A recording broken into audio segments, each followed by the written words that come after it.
2 things ఇందులో ఒక సందర్భం గుర్తొచ్చింది. మిమ్మల్ని గావచ్చు, డీకే అన్నమ్మని గావచ్చు. ఆ రోజు ఎప్పుడు 14లోనో, 18లోనో నాకు తెలిసి రాహుల్ గాంధీ ఒక సందర్భంలో మాట్లాడినట్టున్నాడు కదా! మహిళని సీఎం చేయాలి అనే ఒక వచ్చింది అప్పుడు తెరపైకొచ్చింది. రావడం ఏంటి అనౌన్స్ చేసింది కాబట్టి ఈ నేపథ్యంలో మిమ్మల్ని నిజంగానే పొమ్మనలేక ఏం కాదు పొమ్మనే పొగబెట్టినట్టుగా, ఎందుకంటే తనతో మాట్లాడినప్పుడు కూడా చాలా సందర్భాలు అన్నమ్మతో మాట్లాడినప్పుడు కూడా ఎట్లా విజయ వాళ్ళు పరిస్థితి అట్లా ఉందాడా, నేపాల్ మీరు ఉండుంటే ఇది అయ్యేవారు కదా అని అన్నప్పుడు అన్నారు.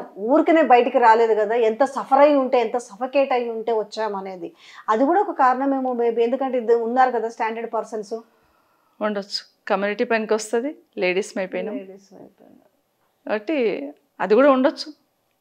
నేను అది కూడా మాట్లాడదలుచుకోలే కానీ ఉండొచ్చు. మొత్తాన్ని పంపించింది. ఏంటి ఈరోజు ఏం జరిగింది అసలు? రసాభాసగా జరిగింది అంత. దానం నాగేందర్ నేను అగ్రెసివ్ అనాలన్నా దాన్ని నోటి దూల. ఈ రోజే కాదు, మీరు ఒకటి గమనించండి, ఈ అసెంబ్లీలో బిల్స్ మీద డిస్కషన్స్ అయినాయి. ఏ ఒక్క బిల్కు సరిగ్గా సమాధానం వచ్చిందమ్మా? నేను ఆ రోజు హోమ్ డిపార్ట్మెంట్ మీద అంత అరిశాను కదా, రిప్లై చెప్పండి గవర్నమెంట్కి వెళ్ళి. మేము గతంలో ఉన్నప్పుడు ఒక్క ఇన్సిడెంట్ జరిగితే ఆ ఇన్సిడెంట్ని పట్టుకొని అసెంబ్లీని రోజంతా స్టాల్ చేసేవాళ్ళు. ఈ సంఘటన జరిగింది, ఏం చేస్తుంది గవర్నమెంట్ అని, ఏం చేస్తుందని. ఒకరోజు నాకు బాగా గుర్తుంది, మన మాసప్ ట్యాంక్ దగ్గర ఒక కాలేజ్ ఉండే, ఒక అమ్మాయి సూసైడ్ చేసుకుంది కాలేజీలోకి, జూనియర్ కాలేజీలోకి వెళ్ళి దుంకి. నన్ను ఆ రోజు 1 అవర్ ఇబ్బంది పెట్టింది అసెంబ్లీలో. ఒక లేడీ హోమ్ మినిస్టర్ ఉండి ఒక అమ్మాయి అక్కడికి వెళ్ళి దుంకి చనిపోతే ఏమి లా అండ్ ఆర్డర్ మెయింటైన్ చేస్తున్నారు మీరు? 1 అవర్ ఇబ్బంది పెట్టారు. ఈరోజు ఎన్ని సంఘటనలు జరుగుతున్నాయి కదా, ఇంత అర్చాం కదా, ఇంత మాట్లాడాం కదా, ఒక్కదానికి రిప్లై వచ్చిందా? సరే, ప్రాధాన్యత రంగాలలో అగ్రికల్చర్తో పాటు విద్య ఉంటుంది. విద్య గురించి చాలా గొప్పగా చెప్తున్నారు, యూనివర్సిటీ ఏర్పాటు చేసినాం, అది చేసినాం. ఏమన్నా సమాధానం వచ్చిందా వాళ్ళ దగ్గర నుండి? ఒక్క సమాధానం ఏదైనా వచ్చిందా? మేము గీత యాక్షన్ తీసుకున్నాం, గీ చర్య తీసుకున్నాం, గీ తీసుకోబోతామని ఏమని చెప్పారా? రాలేదు, ఒక్కటి రాలేదు. అన్నిటికన్నా ముఖ్యంగా బిల్లు మన బడ్జెట్లో ఫైనల్గా బిల్ పాస్ చేస్తున్నప్పుడు కేటీఆర్ గారు మాట్లాడిన తర్వాత రిప్లై వచ్చిందా మనకు? ద్రవ్య వినిమయ బిల్ అయిన తర్వాత రిప్లై ఒక 2 అవర్స్ ఉంటుండే గవర్నమెంట్కి వెళ్ళి, మళ్ళీ క్లారిఫికేషన్స్ ఉంటుండే. ఏమున్నాయి అసలు? మీ రిప్లై ఎక్కడుంది అసలు? ఏదో ఒక రకంగా ప్రభుత్వం దగ్గర సమాధానం చెప్పడానికి ఏమీ లేదు. అన్నిటికన్నా ముఖ్యంగా వాళ్ళకి ఎవరికి అక్కడ అవగాహన లేదు. ముఖ్యమంత్రి గారు సమాధానం చెప్పాలి, లేదు కాబట్టి ఏదో ఒక రకంగా ఇష్యూని డైవర్ట్ చేసి పోస్ట్పోన్ చేసుకోనో లేకపోతే మామూలుగా బుల్డోజ్ చేసుకొని వెళ్ళిపోవడం. ఈరోజు కూడా ఏం జరిగింది? డైరెక్ట్ బెదిరిస్తున్నారు, మీ అంతు చూస్తాం, మిమ్మల్ని బయట తిరగనివ్వము అనేసి మూకుమ్మడి. ఈ రోజు కూడా ఏం జరిగింది?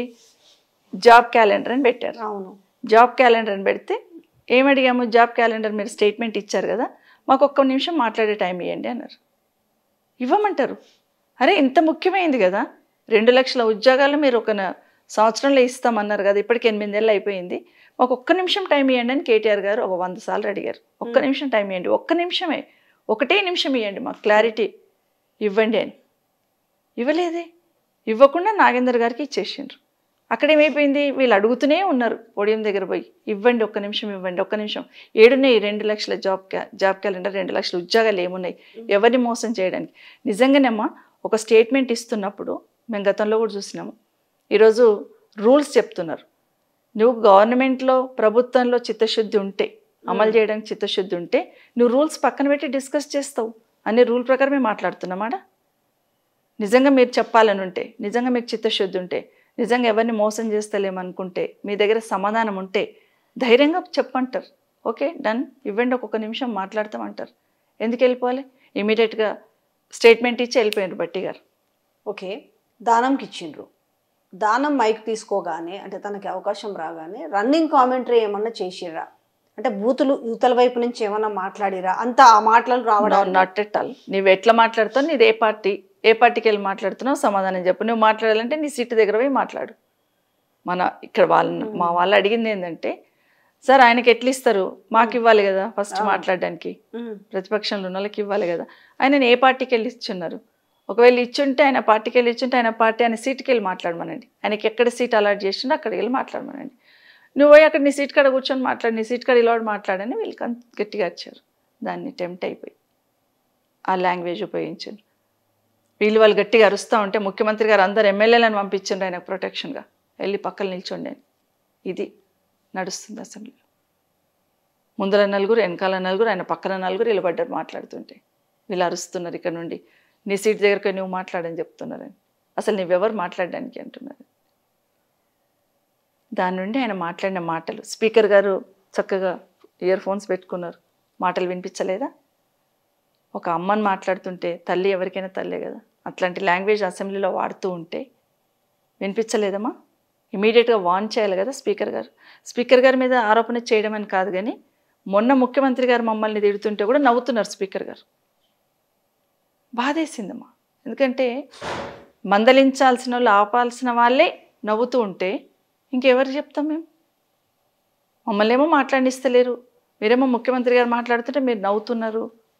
మళ్ళీ ఈరోజు కూడా నాగేందర్ గారు తిడుతూ ఉంటే కూడా వినిపించినట్టు వదిలేశారు. అక్బర్ గారు వచ్చి, అక్బరుద్దీన్ ఓవైసీ గారు వచ్చి అడిగేంత వరకు దాని మీద స్పందనే లేదే.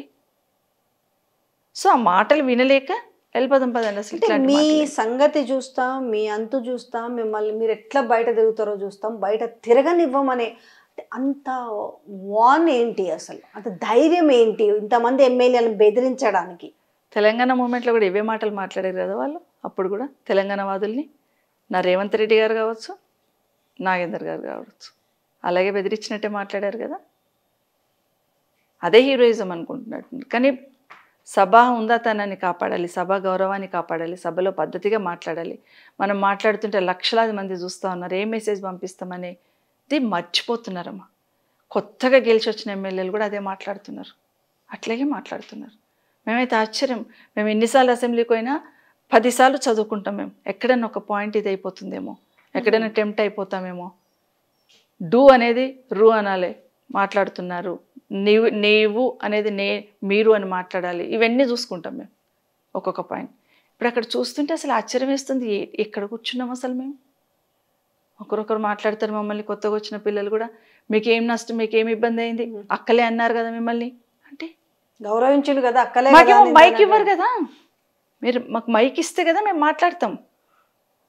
అమ్మ నేనేమంటాను, ఈరోజు రేవంత్ రెడ్డి గారు మాట్లాడింది, బట్టి గారు మాట్లాడింది వాళ్ళ విజ్ఞతకే వదిలేస్తాను. రాష్ట్రంలో ప్రజలు అన్నీ చూశారు. ఆడబిడ్డలను గౌరవించే తరిక ఇదేనా? ఇలాగే మాట్లాడతారు అసెంబ్లీలో, అది వాళ్ళ విజ్ఞత. వాళ్ళ ఇంట్లో అక్క చెల్లెళ్ళు ఉన్నారు, వాళ్ళ ఇంట్లో ఆడబిడ్డలు ఉంటారు. అలాగే గౌరవిస్తామా మీ వాళ్ళని? అలాగే మాట్లాడతామా? పోనీ గమ్మునున్నారా ముఖ్యమంత్రి గారు? మళ్ళీ చిట్ చాట్లో మోసానికి ప్రత్యామ్నాయం సబితక్క అంట అనొచ్చా? ఏం మోసం చేసే? నెక్స్ట్ డే వచ్చి నడి బజార్లో పెట్టింది నన్ను అంటాడు. నడి బజార్లో పెట్టానా? ఒక కుటుంబంలోకి చేర్చా నేను, ఒక పెద్ద కుటుంబంకి.